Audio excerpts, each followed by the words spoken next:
How to Destroy a Country, Does Ethiopia Have a Future?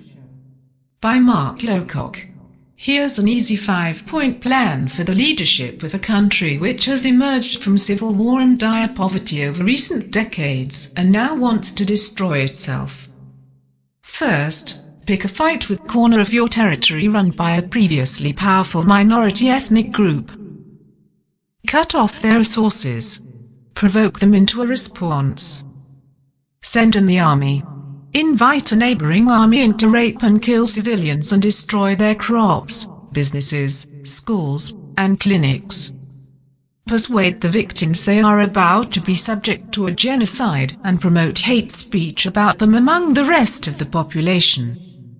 Second, divert resources from other parts of your country with a history of ethnic tensions. That will stir up things there too. Third, tank the economy.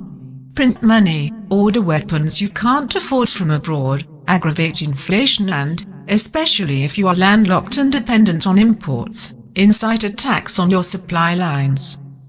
Fourth, alienate your most important international supporters, particularly those you rely on for finance. Public attacks on their leaders work quite well for this, as does whipping up antipathy towards them among your own population. Buying weapons from their enemies is good too. Fifth, antagonize a few of your immediate neighbors. Inflaming arguments over disputed land is one option. Giving them reason to think you plan a grab on shared water resources is another. I don't think Prime Minister Abiy Ahmed and other leaders in Ethiopia actually want to destroy their country. But an intelligent observer from outer space with an insight into the human condition might, having watched what has happened in the last 12 months, easily conclude that they do. Let's run through the list to see how the 5-point plan has been executed.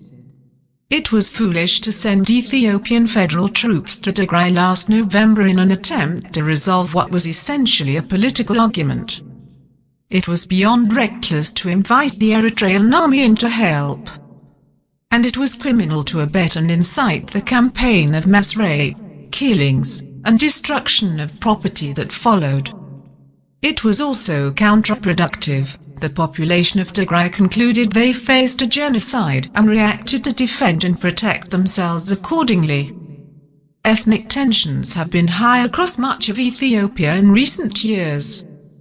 It is said that years ago, Nelson Mandela tried to persuade then Ethiopian Prime Minister Meles Zenawi that he should be trying to create a country in which people from the many tribes and groups that make up the country see themselves as Ethiopians first, and members of their ethnic group a distant second.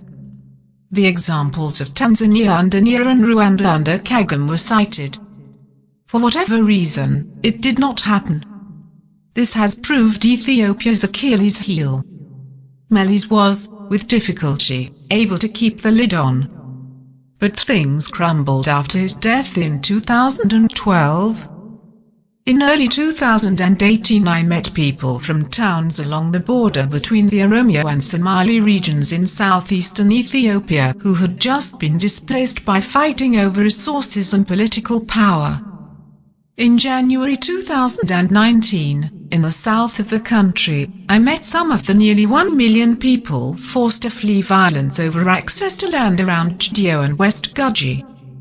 There are many other conflict areas, especially in the western half of the country.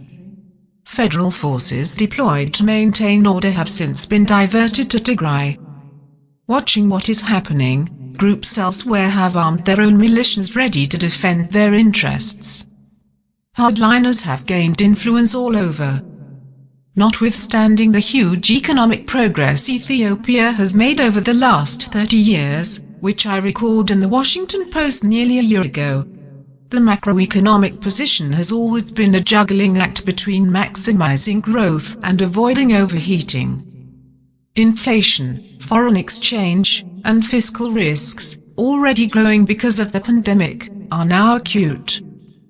Meanwhile, the reaction of the international community to events in Tigray has evolved from concern and alarm to threats and sanctions as the crisis has grown and Abiy has continued to throw fuel on the flames.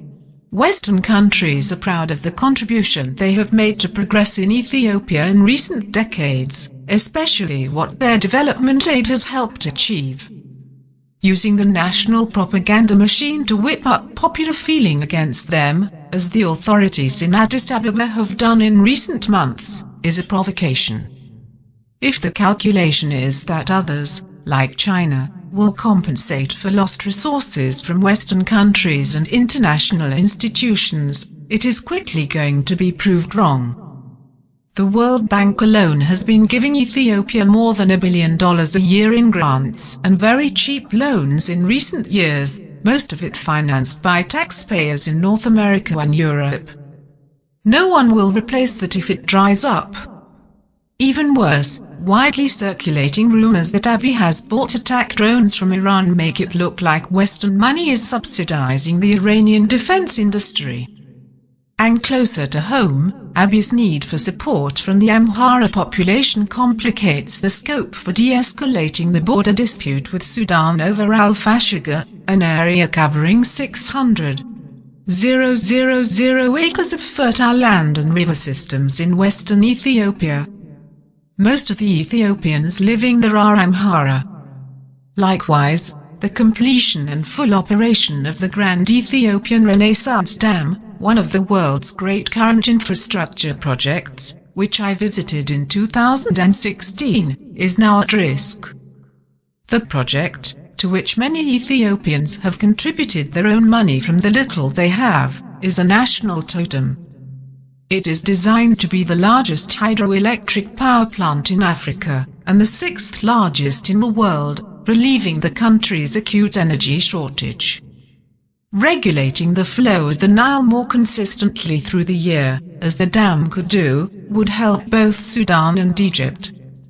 But concern over the rate at which it is filled and fear that water might be diverted for agriculture in Ethiopia have put the Egyptians on red alert.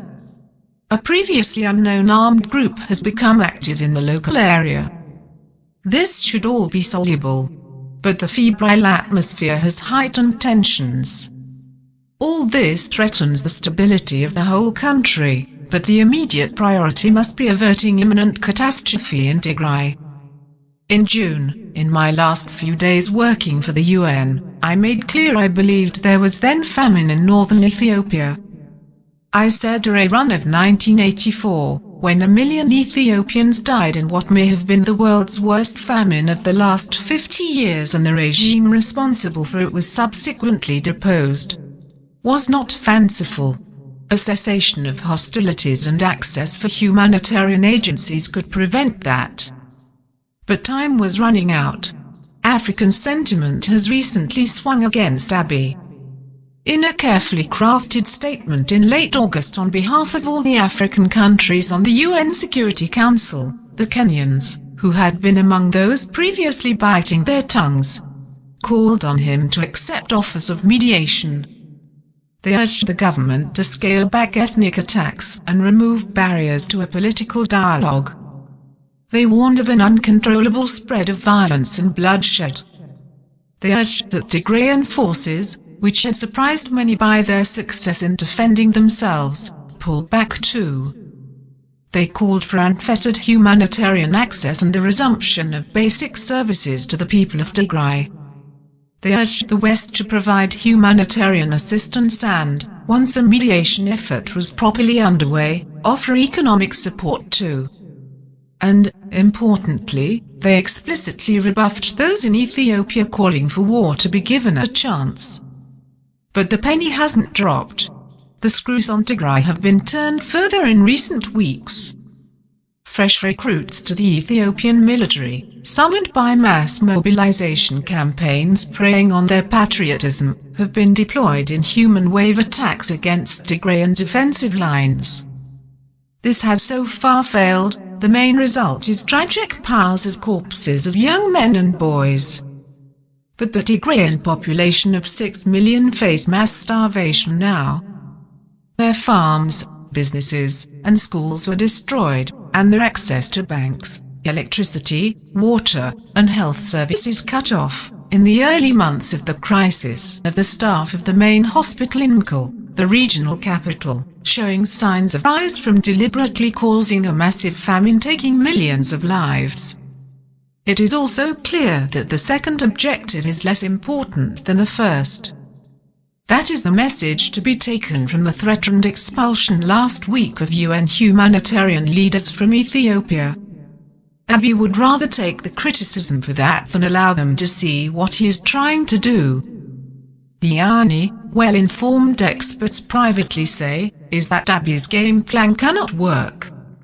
If he tries and fails to destroy Tigray, he will be destroyed himself.